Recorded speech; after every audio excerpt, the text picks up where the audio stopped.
السلام علیکم ورحمۃ اللہ وبرکاتہ to all dear group members of pure discussion group.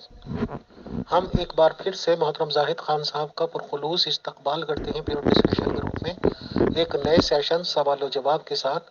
اور مغل میم سے اپیل ہے کہ وہ سوال و جواب کا سلسلہ شروع کریں. شکریہ. جزاک اللہ. السلام علیکم ورحمۃ اللہ وبرکاتہ. فیصل بھائی، کیا محترم زاہد خان صاحب تشریف لے آئے ہیں؟ Amir Faisal Saib, good afternoon. I'm over here. Sorry about 2 minutes. Okay, I'm ready.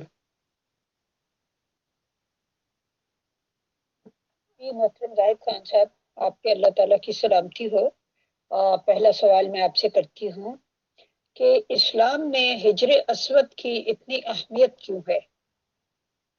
کیا یہ بات درست ہے کہ یہ پتھر آسمان سے بھیجا گیا تھا؟ اس وقت یہ سنگ مرمر کی طرح سفید تھا، لیکن بعد میں لوگوں کی گناہوں کی وجہ سے کالا ہو گیا. اور یہ بھی کہ اس پتھر کو بوسہ کیوں دیا جاتا ہے؟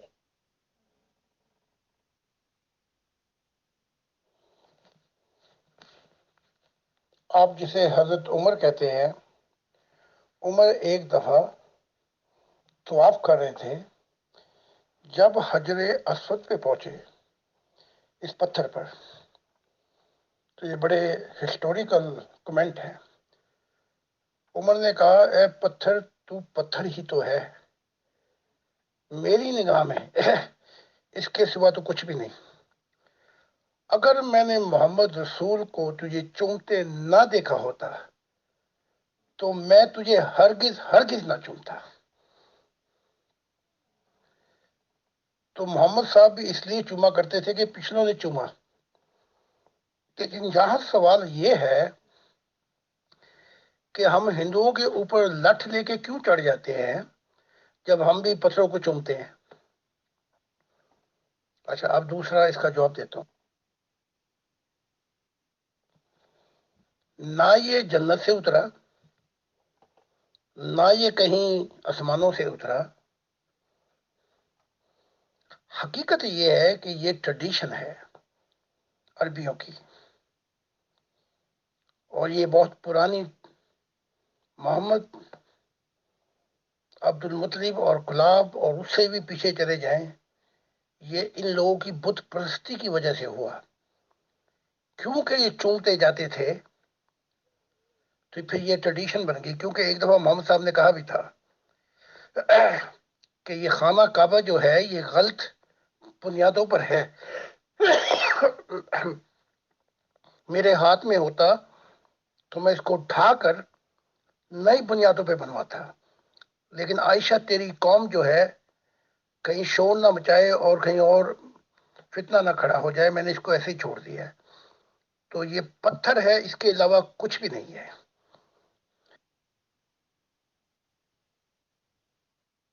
جی محترم، شکریہ. اگلا سوال یہ ہے کہ حضرت ابراہیم اور حضرت اسماعیل نے مل کر خانہ کعبہ کی تعمیر کی تھی، بنیادیں اٹھائی تھی، اور اس کے بعد ظاہر ہے وہ حج وغیرہ بھی کرتے رہے ہوں گے، اس کے گرد طواف بھی کرتے رہے ہوں گے. تو سوال میرا یہ ہے کہ کیا ان کے بیٹے اسحاق، ان کے پوتے یعقوب اور پڑپوتے حضرت یوسف وغیرہ اور دیگر انبیاء نے بھی کبھی حج کیا؟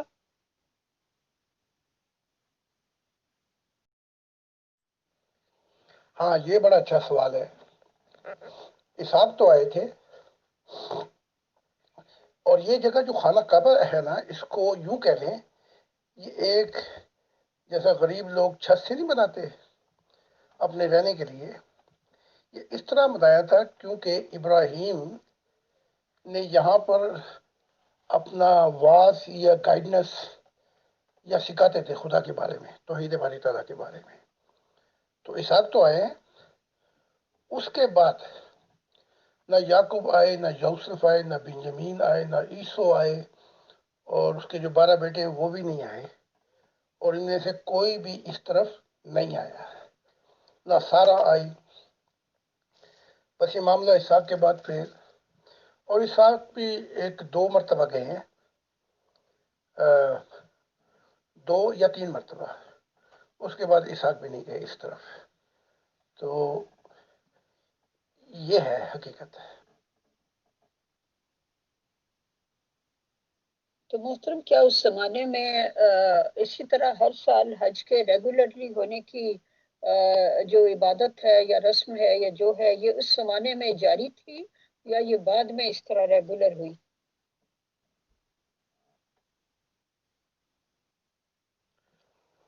اس کا سیرا اصل میں اسماعیل کو جاتا ہے اور اسماعیل کی اولاد کو، کہ انہوں نے بڑی محنت کی ان قبائل نے، اور آہستہ آہستہ یہ لوگ پھیلتے گئے، اور جو پھیلتے گئے اس کی عزت و تکریم اور زیادہ ہوتی گئی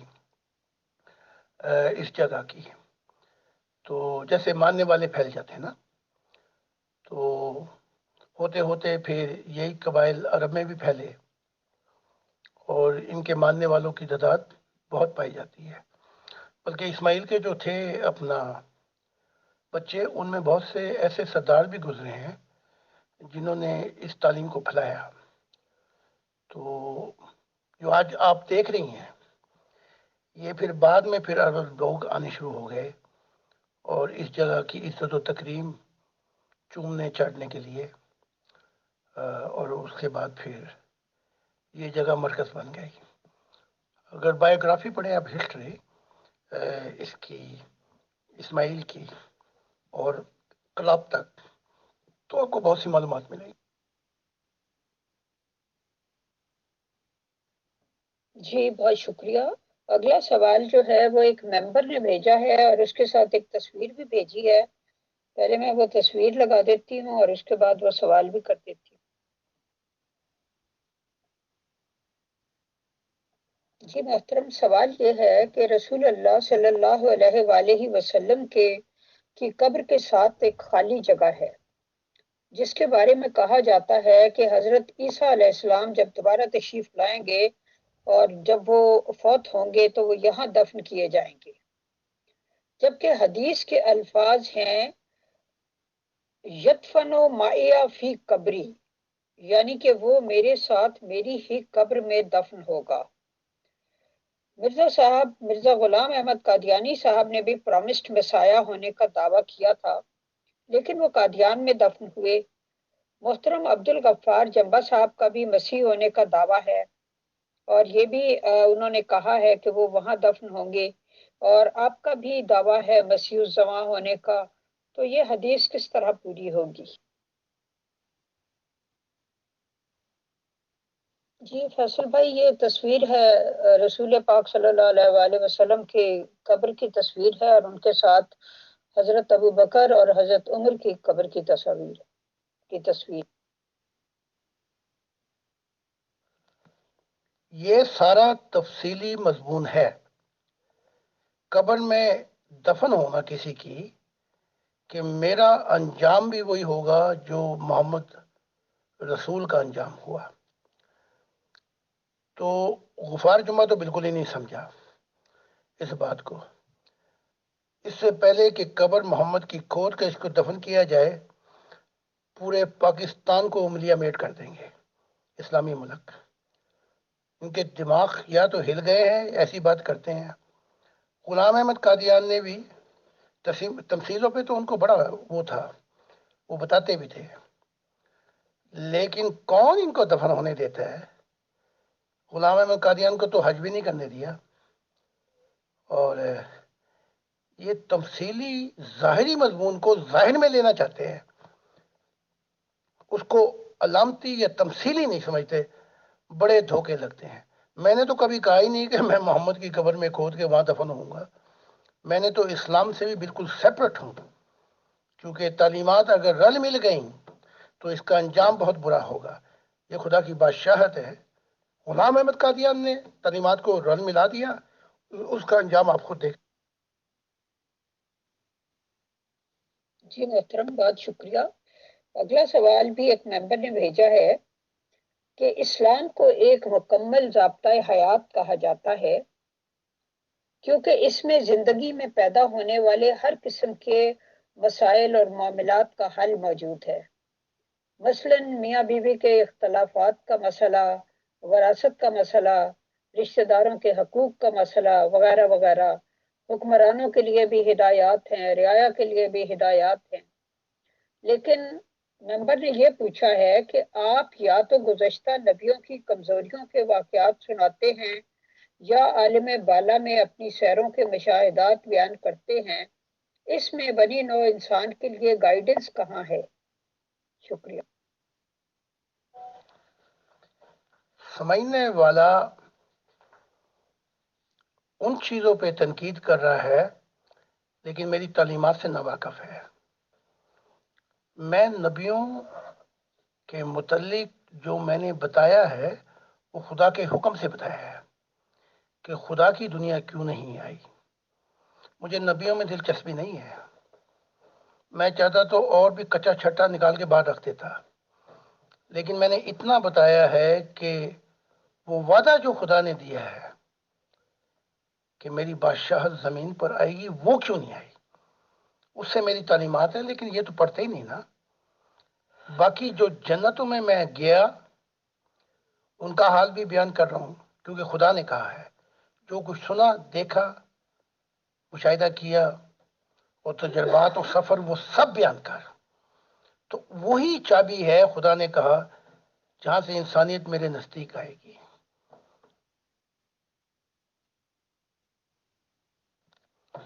قرآن مکمل ضابطۂ حیات نہیں ہے، اس میں عورتوں کے حقوق جو ہیں وہ مساوی نہیں ہیں۔ اس سے اچھا نظام یورپ میں ہے، عورت کی گواہی بھی عدالت میں قبول نہیں ہوتی۔ اس سے اچھا نظام یورپ میں ہے، دو عورتیں ہوں تو ایک گواہی ہوتی ہے۔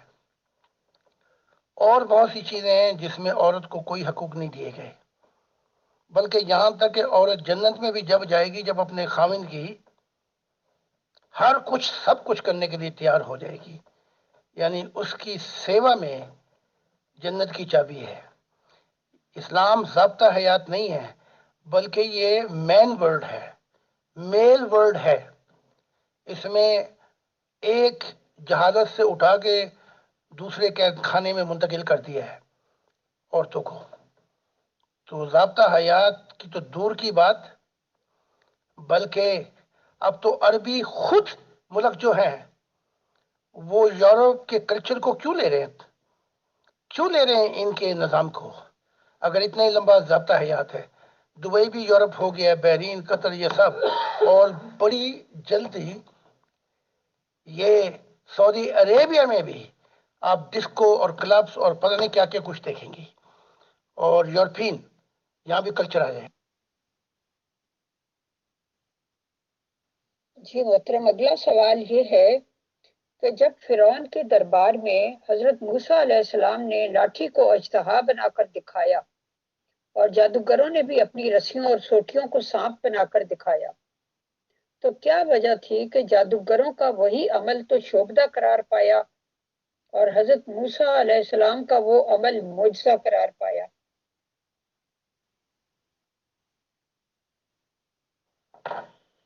بہت اچھا سوال ہے۔ یہ کوئی معجزے نہیں ہے، یہ نظر بندی تھی۔ آج بھی پاکستان کے اندر نظر بندی کو مانا جاتا ہے۔ نظر بندی کر کے آپ ایسی چیزیں دیکھ سکتے ہیں، اور یہ نظر بندی کو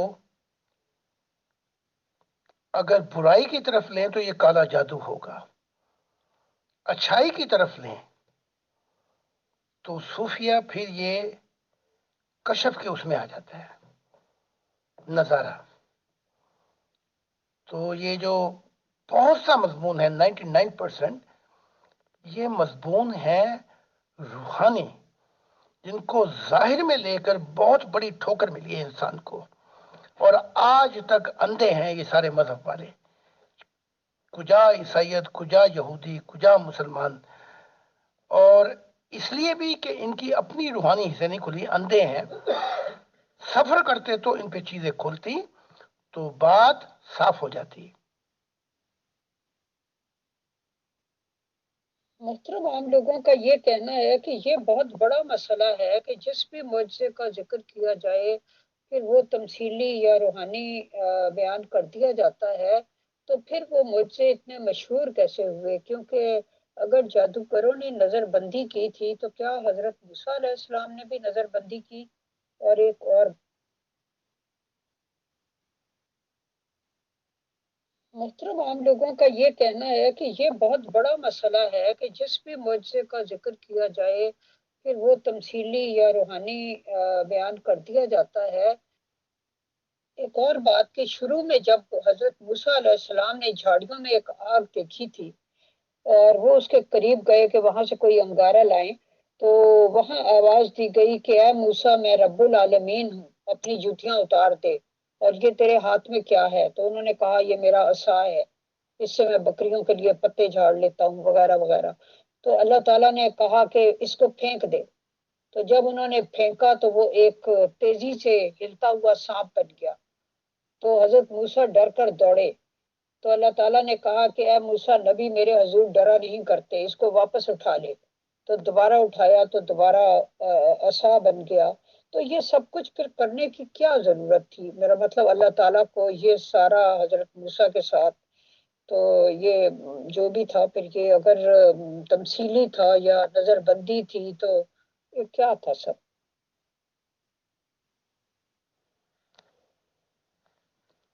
میں مثال دے دیتا ہوں، لاٹھی مار کے پورے دریا کو خون بنا دیا۔ ایسے معجزے اگر وہ کر دیتے تو بنی اسرائیل کیا پورا جہان ان کو فالو کر لیتا؟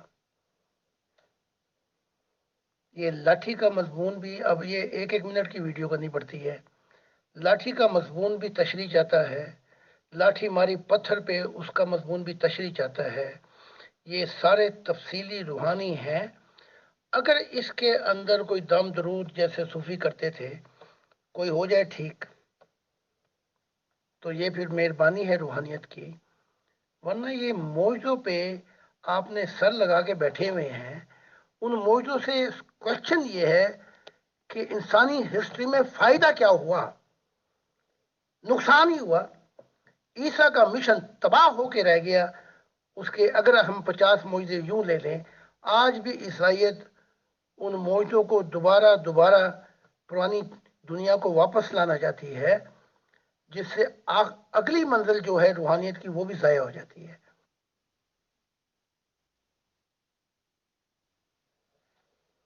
وہاں تو یہ ذکر ہے، جہاں تک اگر میں بھولا نہیں، کہ یا موسیٰ انی انا اللہ رب العالمین، جب اس نے کہا کہ میں جا کے دیکھتا ہوں شاید کوئی انگارہ لے کے آؤں تاکہ ہم بھی آگ، ٹھنڈ تھی، وہاں پہنچے تو کہا اے موسیٰ، وہ آگ جو دیکھی کہ میں رب العالمین ہوں، تو زرتشت کو مٹا دیا اسی بات پہ مسلمانوں نے۔ تو یہ پاک وادی تباہ ہے، اپنی جوتیاں اتار۔ تو یہ اصل مضمون جاری ہے وہاں پہ۔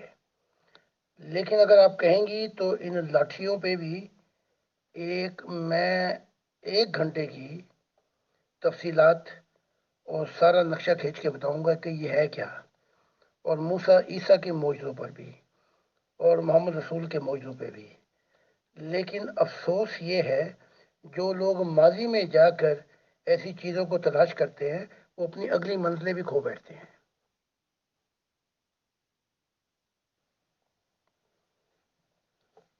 اتنی ہی اہمیت تھی ان معجزوں کی تو میں ہزاروں مرتبہ مل چکا ہوں۔ مجھے بتاتے کہ ہمارے معجزوں کو پھر بتا، ایک لفظ بھی بیان نہیں کیا، اور جو حقیقت ہے وہ بیان کی ہے کہ ہم سے کیا غلطیاں ہوئیں، وہ کون سے راز الہی ہم نے چھپائے کہ خدا کی دنیا نہیں آ سکی۔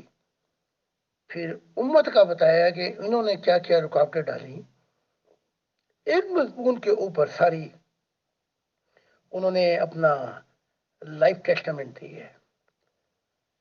تو وہاں موسیٰ سے ملا ایک دفعہ، کئی دفعہ مل چکا ہوں، شروع کر دیتا لاٹھی کی بات، لیکن اس نے بالکل نہیں کی۔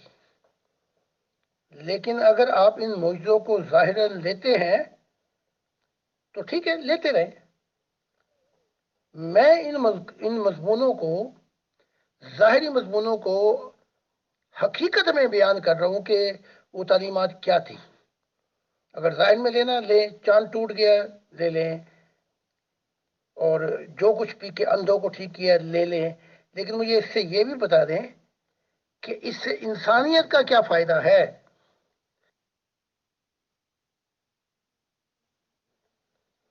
محمد صاحب سخت بیمار ہیں، تو علی اور وہ ابن عباس کے کندھوں پہ ہاتھ رکھ کر لٹکتے ہوئے آ رہے، اپنے آپ کو شفا کر دے دیتے. سخت بخار ہے، یہ کہ یہ معجزے کیے، یہ معجزے کیے. کوئی ایسی موت ہی مانگ لیتے کہ ذرا سکون سے ہی موت آ جائے. تو یہ ایک طبی حالت ہے.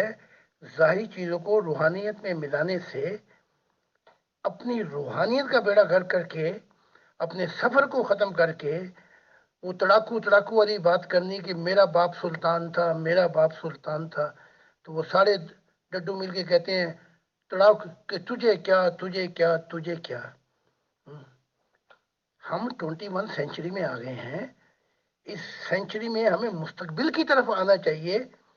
جوان جو ہے وہ مستقبل کی طرف دیکھتا ہے. یہ جو بوڑھے ہیں یہ ماضی کی ایک قصے کہانیاں سنا سنا کر جیتے ہیں.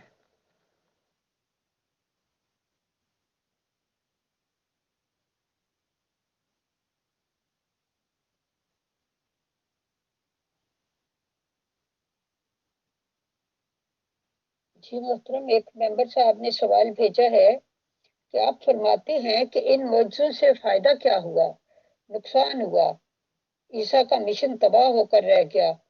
پھر آپ اپنے جو مشاہدات بیان کرتے ہیں ان سے انسانیت کو کیا فائدہ ہے؟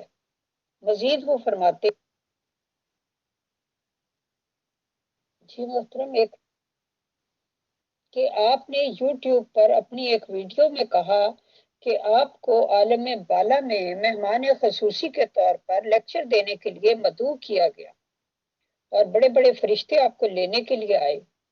وہاں خدا تعالیٰ بھی سامعین میں شامل تھا اور آپ کے لیکچر کو سن کر وجد میں آ کر رقص کرنے لگا. تو اس سے انسانیت کا کیا فائدہ ہے؟ یا اگر آپ کہتے ہیں خدا نے آپ کو سجدہ کیا تو اس سے انسانیت کا کیا فائدہ ہے؟ یا اگر آپ نے 3 دفعہ لعاب دہن پھینک کر خدا کے نوروں کو بجھا دیا تو اس سے انسانیت کا کیا فائدہ ہے؟ پلیز اس کا بھی جواب دیجیے. میرے مشاہدات معجزے نہیں ہیں. یہی زندگی کے مقصد کو پانے کا رستہ ہے.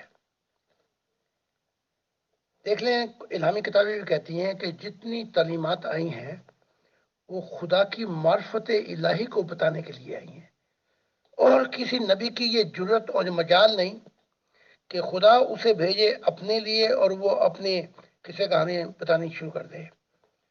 تو اس مقصد کے لیے نبیوں کو بھی نہیں بھیجا جاتا ہے. اب میں وہ کام کر رہا ہوں جو خدا کہہ رہا ہے. خدا کہہ رہا ہے جو کچھ تو نے سنا عالم ارواح میں اور جہانوں میں، جو کچھ تو نے دیکھا اور جو تیرا سفر ہے، اگر تو اس کو بیان کر دے آسمانی باتوں کو تو انسانیت میرے نزدیک آ جائے گی، حتیٰ کہ انسانیت کا زندہ تعلق مجھ سے ہوگا. اور یہ کام میں نے کر دیا ہے. 15 تو نبی ہیں میرے مشن کے اندر. ہزاروں لوگوں نے اس سے وہ زندگی دیکھ لی کہ اب وہ دیکھ چکے ہیں کہ موت سے آگے بھی کیا ہے حالات. سب کچھ دیکھ کے ان کی زندگی 180 بدل گئی ہے، 180 ڈگری. تو یہ مضمون جو ہے یہ وہ اپنا بنیاد ہے جو انسانیت کو خدا. میری تعلیمات یہ پڑھ کے جو اندھے ہیں ان کی روحانیت، ان کی آنکھیں میں نے کھول دیا، ان کا اندھا پن میں نے دور کر دیا ہے. جو کچھ خدا نے مجھے بلایا اور دکھایا اس کو پڑھتے ہوئے نہ جانے کتنوں کے اندھے پن کو میں نے ان کی زندہ روحانی آنکھیں ان کو دے دیں، اور وہی لوگ ہیں جو معاشرے کو بدلیں گے، سوسائٹی کو بدلیں گے۔ یہ چیزیں بتانے سے مقصود یہ ہے کہ اللہ کی ذات محبت میں ہے کیا۔ وہ خدا جس کے متعلق صوفیت کا یہ کانسیپٹ تھا، یہ بھی بتا دوں، انہوں نے تو بتایا نہیں نا، اس لیے آپ بھی گئے اپنا پیغام بھی لے کے چلے گئے، کہ محبت کی تخلیق کے اندر ایک وقت آتا ہے کہ خدا ایسے ایسے کام کرتا ہے، اگر وہ انسانیت کو پتہ لگ جائے تو ساری انسانیت اس دنیا کو چھوڑ کر اس خدا کی طرف بھاگے۔ یہ فائدہ ہے۔ ان کا اندھا پن دور کرنا چاہتا ہوں، لیکن ان کا میرا خیال اندھا پن دور نہیں ہوگا، جہاں بھیجا ہے وہیں سے خدا کی بادشاہت ہے۔ جی محترم، wish you all the best. اگلا سوال بدھا کے بارے میں ہے کہ بدھا کے حالات بہت دردناک ہیں، کہ کس طرح اس نے بادشاہت کو چھوڑا، گھر بار کو چھوڑ کر خدا کی خاطر فقیری اختیار کی، سوکھ کر ہڈیوں کا ڈھانچہ بن گیا، لیکن اس کے باوجود وہ خدا تک نہ پہنچ سکا، بلکہ جو تعلیم تھی وہ خواہشات سے نجات اور نروان حاصل کرنے تک ہی محدود ہو کر رہ گئی۔ اس کی اتنی تپسیا کے باوجود خدا تعالیٰ نے اس کی اپنی طرف رہنمائی کیوں نہ کی؟ پھر بات وہیں پہ آ گئی۔ اب میں بیان کروں گا تو کہیں گے دیکھو یہ پھر جنتوں کی سیل پہ چلا گیا۔ میں جنتوں میں پرواز کر رہا تھا کہ بدھ سے ملاقات ہوئی سبز گرین پیراڈائز میں۔ سبز سے مراد جہاں پہ نان وائلنٹ ہے۔ تو بدھ بیٹھے ہوئے تھے ہوا میں اور میڈیٹیشن کر رہے تھے۔ میں نے 2-3 دفعہ پوچھا، کوئی جواب نہیں دیا۔ تو پھر میں سیدھی پرواز اوپر کی طرف کر کے خدا کے حضور پہنچا۔ تو خدا نے مجھ سے کہا کہ پہلے تو بڑا پیار محبت کی مجھ سے، پھر مجھ سے کہا کہ بدھ سے جا کے پوچھ کہ وہ باتیں اس نے کیوں نہیں بتائیں، وہ کیوں دبا گیا اور صرف اس کو نروان تک رکھا، ہاریزونٹل لیول تک۔ میں واپس آیا اور اس دفعہ میں نے اس کے میڈیٹیشن کا گھونگھٹ اتروایا، یعنی کہ سر کے اوپر سبز چادر ڈال کے بیٹھا ہوا تھا۔ میں نے کہا کہ تو نے وہ باتیں کیوں نہیں بتائیں اور خدا سے اپنی تعلیم کو علیحدہ رکھا؟ تو کہنے لگا کہ انسانیت جو سمجھ سکتی ہے اس کو وہی بتانا چاہیے۔ بالکل غلط کانسیپٹ تھا اس کا۔ موت کے وقت وہ کہتا ہے کہ جاؤ، جب کھنچنے لگی جان نا، وہ کیا کہتے ہیں، جب اپنی باری آئی، دال لگی بٹنے، اور پھر نیازوں کے لیے لوگوں کو بلایا جاتا ہے، تو جنگل میں آنکھیں مونڈ کے جب جان دینے کا وقت آیا تو کہا جاؤ اور اس دنیا میں یہ پیغام دو کہ وہ پبرو جو حسین ہے، جو تلاش کرتے ہیں وہ اسے ملتا ہے۔ یہی تو مصیبت ہے بار بار جو میں بیان کر رہا ہوں ان سے مل کر، کہ حقیقت کیا ہے۔ جی محترم، یہاں میرے ذہن میں ایک سوال پیدا ہوا کہ آپ نے فرمایا کہ آپ نے بدھا کو دیکھا کہ وہ ہوا میں بیٹھے ہوئے میڈیٹیشن کر رہے تھے، تو کیا اس جہان میں زمین کی طرح کشش ثقل ہے؟ ہاں، سب کچھ ہے وہاں پر، اسی کا تو نام جنت ہے۔ جنت کے اندر ہر چیز نئی ہو جاتی ہے، اور جنت کے اندر ایک ایسا نظام ہے کہ جو آپ کو راحت ہی راحت دیتا ہے۔ لیکن جنت میں غم، تنہائی اور خالی پن ہے۔ یہ خدا کا جو نور ہے اس میں ہے۔ تو جنت کے اندر کیا کیا نہیں ہے. اس لیے وہاں روح بھی اکا دکا جاتی ہے صدیوں کے اندر. تو جنت جب بھر جائے گی اور خدا بھی رہے گا ساتھ ساتھ، تو پھر جنتوں کا حسن دوبالا ہوگا. جی شکریہ محترم. اگلا سوال یہ ہے کہ مسلمانوں کا دعویٰ ہے کہ مسیحیت کی تعلیم ادھوری ہے. عیسائیت کی تعلیم یہ ہے کہ اگر کوئی تمہارے ایک گال پر تھپڑ مارے تو دوسرا گال بھی اس کے آگے کر دو. اس پر ہر انسان عمل نہیں کر سکتا کیونکہ انسانی مزاج مختلف ہوتے ہیں، جبکہ اسلام یہ متوازن تعلیم پیش کرتا ہے کہ اگر تم بدلہ لینا چاہو تو بدلہ لے لو، لیکن زیادتی نہ کرو، اور اگر معاف کر سکو تو یہ بہتر ہے. آپ کی اس بارے میں کیا رائے ہے اور آپ کون سی تعلیم کے حق میں ہیں؟ اگر کوئی میرے گال پہ تھپڑ مارتا ہے تو اس تھپڑ مارنے والے کو میں یہ دیکھوں گا کہ یہ تھپڑ مار کے کیا وہ پچھتاوا کرتا ہے، اپنی غلطی کا احساس ہوتا ہے. اگر اسے احساس ہوتا ہے تو پھر تو ٹھیک ہے. اگر وہ دوسرا تھپڑ مجھے مارے گا تو دوسرا تھپڑ میں نہیں لگنے دوں گا اپنے آپ کو. اس کی صحیح گوش مالی ہوگی تاکہ تھپڑ مارنے کا جو آتے ہیں وہ جاتے رہیں. مسیحیت کی تعلیم جو ادھوری نہیں ہے بلکہ سارے نبیوں کی تعلیمات ادھوری ہیں.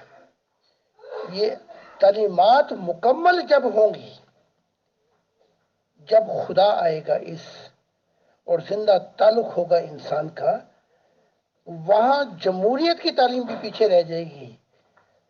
محبت الہی کی تعلیم جو ہے وہ آسمانی نور بن کر اسی زمین کو اتنا نورانی اور روشن کر دے گی کہ انسان جب تک زندہ رہے گا وہ جنتوں کی بھی گائیڈنس کرے گا، وہ مختلف جہانوں کی بھی گائیڈنس دے گا. جیسے مجھے کہا گیا کہ میں مسیح الزما ہوں، زمین پہ ہوں لیکن اور جہانوں میں بھی میں تعلیمات دے رہا ہوں. محترم زاہد خان صاحب، السلام علیکم ورحمۃ اللہ وبرکاتہ. سر میرا ایک سوال یہ ہے، اور میں سوچتا ہوں کہ امپورٹنٹ ہی ہوگا، کہ پہلے نبی بتائے جاتے ہیں تو ظاہر سی بات ہے کہ وہ الگ الگ فیملی میں آتے رہے ہوں گے. جیسے مسلمان لوگ بتاتے ہیں 1,24,000، آپ نے 1,40 کی 1,60 جو بھی بتائے. خیر سر، تو پھر بتایا جاتا ہے کہ الٹیمیٹلی کہ ابراہیم صاحب نبی بنے اور اس کے بعد ان کی فیملی کی ہی اناؤنسمنٹ ہو گئی کہ جی اب اسی میں نبی آئیں گے، اور سب نبی انہی کی فیملی میں مانے جاتے ہیں. تو ہم وہیں سے بات کو لے لیتے ہیں کہ جہاں پہ آج مکہ بنا ہوا ہے، یا یہ کہہ لیجیے خانہ کعبہ بنا ہوا ہے، اور میری جانکاری میں یہ ہے کہ شاید 1,800 کلومیٹر کے لگ بھگ وہاں سے مدینہ ہے. بہرحال سوال اس میں یہ ہے کہ دو چیزیں امپورٹنٹ جانی جاتی ہیں مذہب اسلام کی ہسٹری پہ. ایک تو یہ خانہ کعبہ مکہ مدینہ، اور ایک مسجد اقصی جو کہ یروشلم میں ہے. سر تو کل ملا کے میرا سوال یہ ہے کہ جو ابراہیم صاحب ہوئے ہیں اور ان کے بعد جو بھی نبی ہوئے ہیں، یہ جہاں بھی رہتے تھے، جہاں انہوں نے کام کاج کیا، جو ان کی رہائش تھی، اس میں اور اس والی جگہ میں جس کو خانہ کعبہ کہتے ہیں، آخر کتنا فرق ہے اور کتنے ایریا کے اندر کے یہ لوگ ہوئے ہیں؟ سر پلیز بتائیں.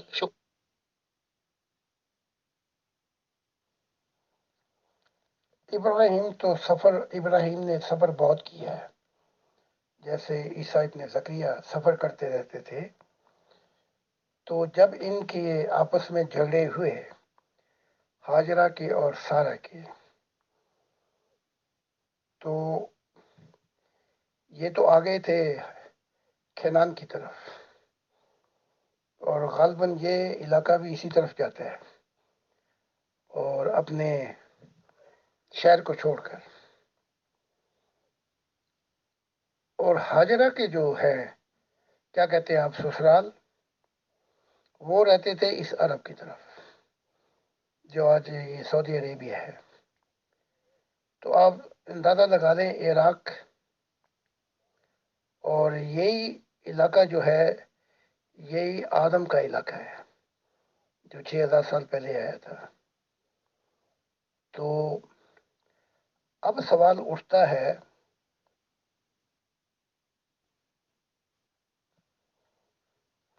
ان کی نسل سے ہی کیوں یہ انبیاء آئے؟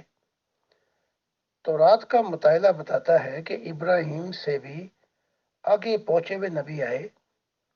یسایہ ہو گیا، ڈانیل ہو گیا، اور سیموئیل. انہوں نے یہ نہیں کہا کہ ابراہیم کی وجہ سے ہم یہ نبوت کر رہے ہیں. ان میں سے اکثر آئے جنہوں نے خود بتایا کہ خدا نے ہمیں نبی بنایا ہے. تو باقی جو خانہ کعبہ ہے یہ ایک جیسے غریب آدمیوں کی چھت ہوتی ہے، تو ڈال کے بیچارے اندر بیٹھتے ہیں. یہ جیسے کبھی مولوی سپارے وغیرہ پڑھاتے ہیں پرانے گاؤں کے اندر، اسی طرح بنایا گیا تھا جہاں ابراہیم سکھاتے تھے اپنی تعلیمات اور جو کچھ انہوں نے مشاہدات کیے تھے. بعد میں یہی خانہ کعبہ بن گیا.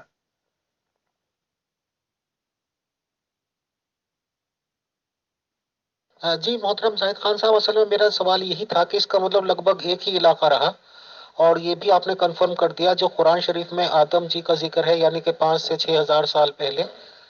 تو ظاہر سی بات ہے کہ وہ بھی اسی علاقے میں ہوئے.